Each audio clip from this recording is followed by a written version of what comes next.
The text arrived as I was finalizing my weekend getaway plans. Hi, darling. Your dad and I want a quiet Thanksgiving this year, just us, Lily, and her kids. You get it, right? I stared at my phone, a wry smile tugging at my lips. No shock, just the familiar weight of being sidelined. I'm Danielle Morgan, 37, and I've long been an afterthought in my family's story. My sister Lily, with her picture-perfect life, always steals the spotlight. Even when I launched my thriving consulting firm in Toronto, Mom's dinner talk revolved around Lily's latest home decor triumph. No worries, Mom. Enjoy your quiet holiday, I texted back, my fingers steady despite the dull ache in my chest. But their message didn't wound me, it clarified everything. 2 months ago, I'd quietly purchased a stunning lodge in Banff, a sanctuary of snow-draped pines and majestic peaks, 12 luxurious suites, a glass-walled dining room, and the kind of serenity only nature delivers. It was my gift to myself,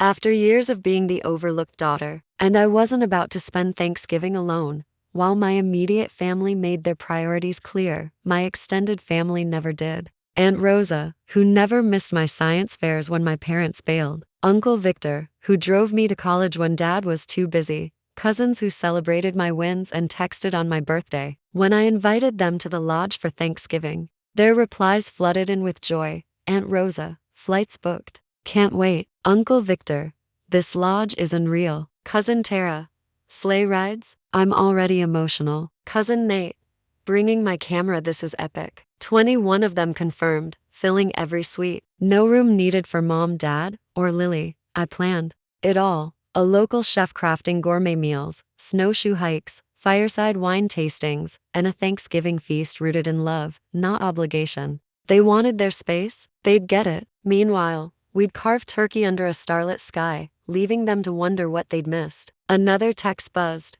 Maybe Christmas, if Lily's schedule allows. I didn't reply. Instead, I poured my energy into perfecting the lodge experience: personalized welcome baskets, curated activities, a photographer to capture every moment. A week before the holiday, Mom called. Danielle, I hope you're not upset about Thanksgiving. Lily's boys are a handful, and you know your dad hates chaos. I stood on the lodge's balcony, gazing at frost-kissed trees. I'm fine, Mom. I won't be alone.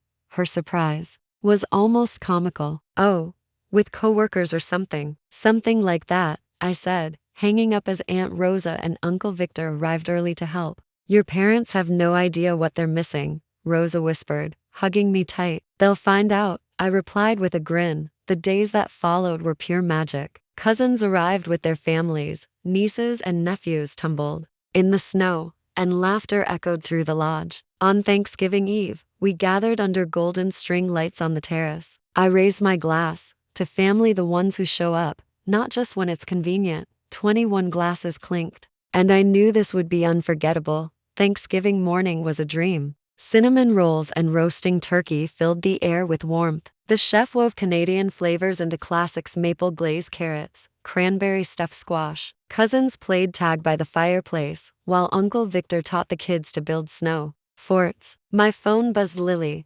happy Thanksgiving. Mom says we can FaceTime if you're lonely. I glanced at Aunt Rosa arranging candles, Tara decorating the harvest table, and the kids giggling outside. Thanks, but I'm busy. Enjoy your quiet day, I replied, then turned to the photographer capturing every radiant moment. Just past noon, Mom called again. Danielle, sure you can't join us for dessert? Lily's making her pumpkin pie. I watched Uncle Victor sledding with my cousin's kids. Actually, I'm hosting lunch at my lodge in Banff. Silence. You bought a lodge? Yeah.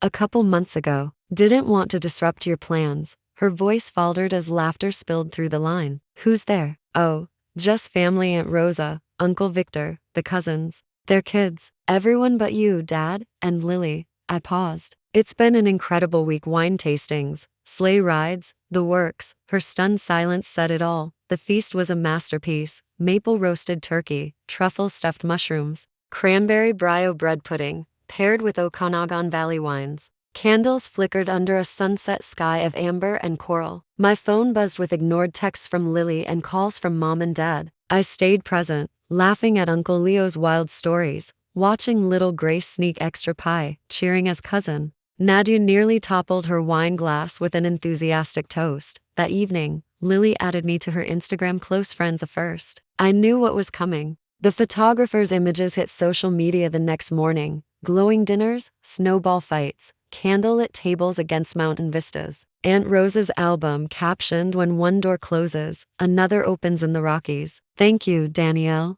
Sparked a flood of comments. My parents' friends, neighbors, and church group chimed in. "Where is this? Why weren't you there?" Lily called, shaken. "Why didn't you tell us?" Mom's devastated. Her friends keep asking questions. "Like you told me about the twins' birthday?" I replied calmly. "You built your bubble, Lily. I built something better." She admitted their quiet Thanksgiving was dull. Dad napping, the kids restless, Mom glued to her phone. I stepped onto the deck, where my real family sipped coffee and planned a snowmobile tour. "I guess Mom got her quiet holiday," I said, ending the call. Dad tried next, his old princess tone dripping with guilt. "Family unity, Danielle. Your mother's upset. I've been upset for years, Dad, every time you prioritize Lily. I turned that into this." I gestured to the laughter around me. "Hosting without us, buying a lodge." He trailed off. "Like you planning holidays without me?" I countered. "Doesn't feel good, does it?" He admitted it didn't. The week unfolded in a joyful haze, snowshoeing through silent forests, wine tastings by a roaring fire, cooking classes with elk tenderloin and maple carmi brilli. The photographer captured it all, and my parents' phones buzzed with questions from their circle. As guests packed to leave, Aunt Rosa hugged me. "They'll beg for a Christmas invite," she whispered. I grinned. "Christmas is booked." My chalet in the Swiss Alps. Her eyes widened. "New traditions," I said. I ignored Mom's final text.